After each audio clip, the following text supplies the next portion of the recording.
नमस्कार दोस्तों, OCN network में आपका स्वागत है। मैं हूं ओमकार चौधरी। अभी कुछ ही दिन पहले जब मोदी सरकार ने ये फैसला किया कि शीतकालीन सत्र में वक्फ संशोधन बिल पेश नहीं किया जाएगा और उसको बजट सत्र तक के लिए टाल दिया गया, तो बहुत सारे लोग अपनी छाती कूट रहे थे और माथा पीट रहे थे।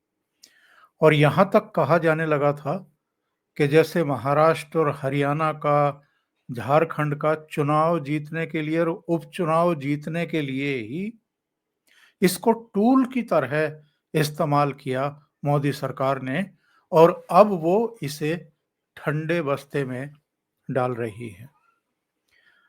जो विपक्ष का रवैया है वक्फ संशोधन बिल पर, वो तो किसी से दबा छिपा है नहीं।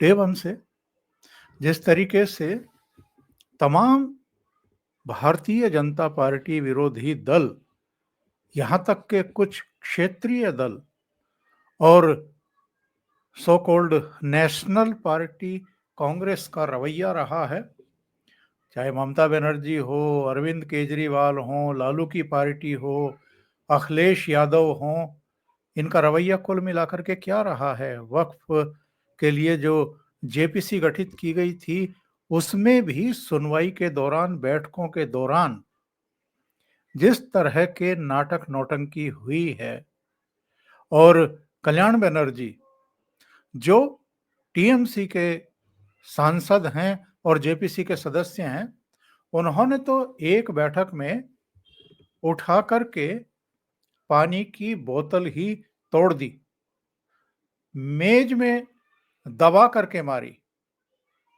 पटक दी, और उससे खुद के हाथ में भी चोट लगी।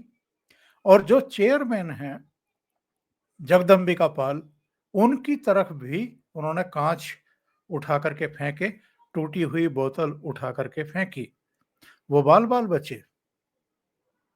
और अब वही कल्याण बनर्जी और उनकी नेता ममता बनर्जी, वो जेपीसी पर, वक्फ संशोधन बिल पर क्या कह रहे हैं, और वक्फ जमीन किसकी है, कौन सी है, इस पर क्या बयान दे रहे हैं, आप जानेंगे तो हैरत में पड़ जाएंगे।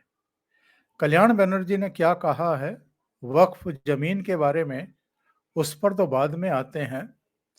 ममता बनर्जी ने पश्चिम बंगाल विधानसभा में क्या कहा है, वो जानना बड़ा रोचक है। और उन्होंने ये कहा है कि क्या भारतीय जनता पार्टी या मोदी सरकार जिस तरह के वक्फ बिल में संशोधन किए जा रहे हैं, वैसे ही क्या मंदिरों पर, गिरजाघरों पर और दूसरे जो धर्म हैं उनके धर्म स्थलों पर ऐसा ही कुछ करने की हिमाकत कर पाएगी, हिम्मत जुटा पाएगी? ममता बनर्जी हों, चाहे असदुद्दीन ओवैसी हों, अखिलेश यादव हों या दूसरे दलों के नेता हों, वो वक्फ बिल को केवल और केवल मस्जिदों तक ही महदूद रख रहे हैं, केवल मस्जिदों का जिक्र करते हैं। वक्फ संपत्ति केवल मस्जिदों तक सीमित नहीं है, ऐसी बहुत सारी संपत्ति है, यहां तक के गांव है। ये तो अभी जो पार्लियामेंट की जमीन, नई पार्लियामेंट की जमीन है, उस पर भी दावा कर रहे थे, और यहां तक कह रहे थे कि इसका तो किराया वक्फ को आना चाहिए। अकेले दिल्ली की बात नहीं है, पूरे ही देश में अलग अलग राज्यों में वक्फ के पास, उसके कब्जे में इतनी जमीनें हैं, इतनी संपत्ति है कि उसका हिसाब किताब और दस्तावेज उनके पास भी नहीं है। असदुद्दीन ओवैसी का बयान आपको याद नहीं है? उन्होंने कहा था कि अकेले उत्तर प्रदेश में ही 1,23,000 संपत्तियां वक्फ के पास हैं, पर उनमें से 1,13,000 जो संपत्तियां हैं, उनके कोई कागजात वक्फ के पास हैं ही नहीं। तो योगी आदित्यनाथ का बयान अभी आया था, उन्होंने कहा था कि 72 साल पहले अगर वक्फ की संपत्ति के कागजात आपके पास हैं तो वो वक्फ की मान लेंगे, लेकिन 72 साल की इस अवधि में, 7 दशक की इस अवधि में अगर आप ऐसी जमीनों पर कब्जा किए हुए हैं जिनके दस्तावेज ही आपके पास नहीं है, तो उनको हम नहीं मानेंगे। तो ये ममता बनर्जी ने कहा क्या है सदन में, जरा मैं आपको पढ़ करके बताता हूं। इन्होंने कहा है कि साहब, केंद्र सरकार ने इस मुद्दे पर राज्य सरकारों को नजरअंदाज किया। केंद्र ने उनसे वक्फ विधेयक पर चर्चा नहीं की। तृणमूल कांग्रेस प्रमुख ने विधेयक पर चर्चा के लिए बनाई गई संयुक्त संसदीय समिति की बैठक में विपक्षी सांसदों को चुप कराए जाने के मसले पर भारतीय जनता पार्टी की आलोचना की। जिस बैठक में ये कल्याण बनर्जी ने मेज पर बोतल पटक दी थी, उसकी प्रोसीडिंग, उसकी मिनट्स के बारे में बाहर जानकारी आई थी और यह बताया गया था कि उसी बैठक में ये 3 बार ऑलरेडी बोल चुके थे। कल्याण बनर्जी 3 बार बोल चुके थे और कोई दूसरा सदस्य बोल रहा था, कोई पक्ष बोल रहा था, ये फिर बोलना चाहते थे, इनको बोलने से रोका गया तो इन्होंने उठा करके बोतल पटक दी, तोड़ दी। एक एक बैठक में आपको 3-3, 4-4, 5-5 बार बोलने का मौका दिया जा रहा है और ममता बनर्जी कह रही है कि विपक्षी सांसदों को बोलने नहीं दिया जाता। जैसे राहुल गांधी लंदन में और वॉशिंगटन में बैठ करके बदनाम करते हैं कि भारतीय संसद में हमें बोलने नहीं दिया जाता, वैसा ही राग ममता बनर्जी आलापती हुई दिखाई दी विधानसभा के भीतर और वो कह रही हैं कि हमसे बात नहीं की वक्फ संशोधन बिल पर, यानी टीएमसी से बात नहीं की या राज्य की मुख्यमंत्री से और राज्य की सरकार से बात नहीं की। तो जो पार्लियामेंट की कमेटी बैठती है, जेपीसी बैठती है, ज्वाइंट पार्लियामेंट्री कमेटी बैठती है, उसमें पार्टी को प्रतिनिधित्व दिया जाता है। तो कल्याण बनर्जी अगर आपकी पार्टी के प्रतिनिधि हैं जेपीसी में, तो फिर आप अपने आप को कल्याण बनर्जी से अलग रखती हैं क्या? या कल्याण बनर्जी आपकी पार्टी के सांसद नहीं हैं, या आपने उन्हें अधिकृत नहीं किया है? और अगर किया है तो आप लोगों को गुमराह करने की कोशिश क्यों कर रही हैं? आगे देखिए ये क्या कहती हैं। इन्होंने बल्कि चुनौती दी है कि जब 2/3 बहुमत ही नहीं है मोदी सरकार के पास, तो वो इस बिल को पास कैसे करा लेगी? यानी सारी औपचारिकताएं पूरी हो भी जाएं, सारी सुनवाई हो भी जाए, सारे पक्षों के विचार जेपीसी सुन भी ले, दर्ज भी कर ले और अपनी सिफारिशें सेंट्रल गवर्नमेंट को लोकसभा स्पीकर के जरिए पहुंचा भी दे और उस पर कानून बन भी जाए और वो राज्यसभा और लोकसभा में पेश भी कर दिया जाए, तो ममता बनर्जी कह रही हैं कि जब तक आपके पास 2/3 बहुमत नहीं है, तब तक आप इसको पास कैसे कर लेंगे? इसका मतलब ये है कि वो सीधे सीधे धमकी दे रही हैं मोदी सरकार को कि आप चाहे जो कवायद कर लें, पर हम इसे पास होने नहीं देंगे। उन्होंने ये भी कहा है आज सदन में कि केवल और केवल मुसलमानों को निशाना बनाया जा रहा है।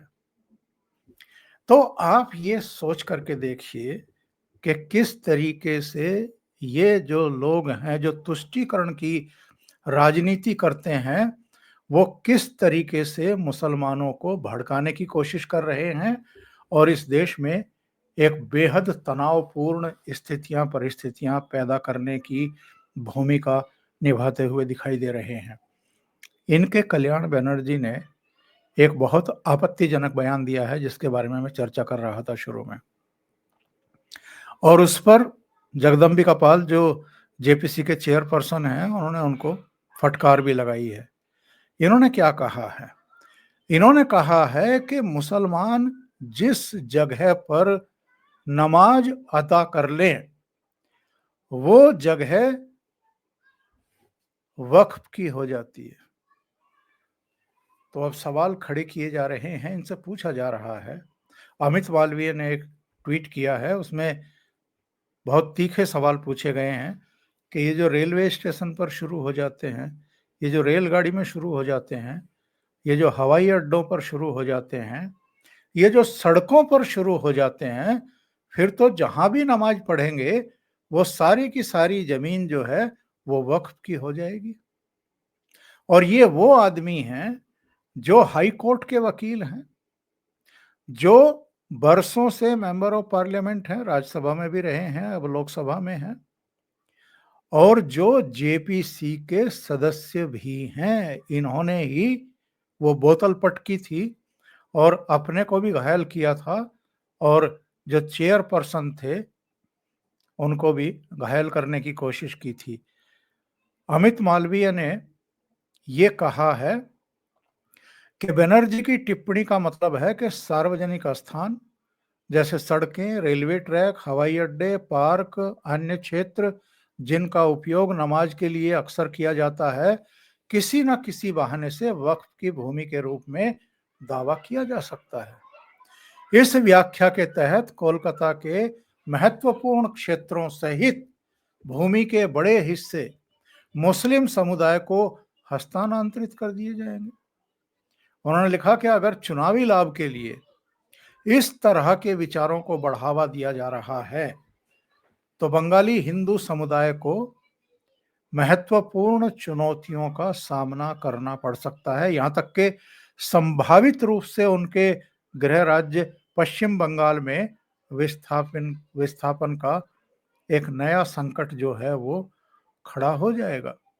और जगदम्बिका पाल ने ये कहा है कि तृणमूल कांग्रेस के नेतृत्व वाली पश्चिम बंगाल सरकार और वक्फ विधेयक के खिलाफ राज्य विधानसभा में प्रस्ताव लाने की योजना संसदीय लोकतंत्र और संविधान के सिद्धांतों दोनों पर हमला है। जगदम्बिका पाल ने यह भी कहा है कि पिछले 3 महीनों में हमने 29 बैठकें की हैं और 147 से ज्यादा प्रतिनिधिमंडलों की बात सुनी है। हमने अपने जनादेश के अनुसार सभी संगठनों यानी सभी पार्टियों के सदस्यों को मौका दिया है। अगर विपक्षी सांसदों को लगता है कि ज्यादा लोगों की बात सुनी जानी चाहिए तो बैठक का बहिष्कार करना सही तरीका नहीं है। मैंने संजय सिंह, कल्याण बनर्जी और असदुद्दीन ओवैसी समेत सभी विपक्षी सदस्यों की बात सुनी है।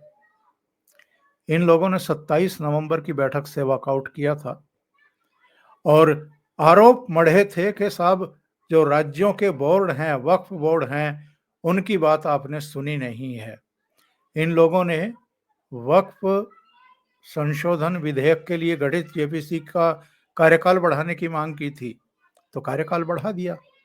अब बजट सत्र तक यानी अगले 2 महीने और हैं इन लोगों के पास अपनी बात रखने का, लेकिन इन लोगों ने राजनीति शुरू कर दी है। और ये जेपीसी की मांग क्यों की जाती है, जेपीसी क्यों बनवाई जाती है? ताकि जो महत्वपूर्ण मुद्दे हैं, जो विधेयक हैं, उनको ठंडे बस्ते में डलवाया जा सके और उसके बाद डे बाय डे बयानबाजी की जा सके। अडानी वाले मामले में राहुल गांधी पिछले कुछ समय से लगातार जेपीसी की मांग करते चले आ रहे हैं और पार्लियामेंट को चलने नहीं दे रहे हैं। ये कई सत्रों में ऐसा कर चुके हैं और जेपीसी का नतीजा क्या निकलता है वो हम वक्फ संशोधन बिल में भी देख रहे हैं। यानी कल्याण बनर्जी लगातार हर बैठक में बोलते हैं और ममता बनर्जी क्या कह रही है कि साहब विपक्षी सांसदों को, सदस्यों को बोलने नहीं दिया जाता है। तो एक गलत परसेप्शन बना करके और उसमें भी फिरका परस्ती घुसेड़ करके ये कह करके कि जिस तरीके से मुसलमानों को परेशान करने की कोशिश की जा रही है बीजेपी सरकार के द्वारा, क्या बाकी के समुदायों के धर्मस्थलों पर भी आप इस तरह की जेपीसी बनाएंगे या संशोधन विधेयक लाएंगे और कोई इस तरह की कवायद करेंगे? जबकि वो भी जानती हैं कि जो बयानबाजी वो कर रही हैं वैसा कुछ है नहीं। क्या हिंदुओं के लिए वक्फ बोर्ड जैसा कोई व्यवस्था है? नहीं है। फिर उन्होंने ये बयानबाजी क्यों की है? सिर्फ और सिर्फ मुस्लिम तुष्टीकरण के लिए। अभी के लिए इतना ही। बहुत बहुत धन्यवाद। अगर आपको ये चैनल और इसके कंटेंट पसंद आ रहे हैं तो लाइक करें, कमेंट करें, वीडियो को शेयर भी करें। अभी तक अगर आपने ये चैनल सब्सक्राइब नहीं किया है तो सब्सक्राइब कर लें, साथ में लगे बेल आइकॉन को दबा दें ताकि आगे आने वाले वीडियो और उनके नोटिफिकेशन आप तक पहुंचते रहें। बहुत बहुत धन्यवाद। नमस्कार।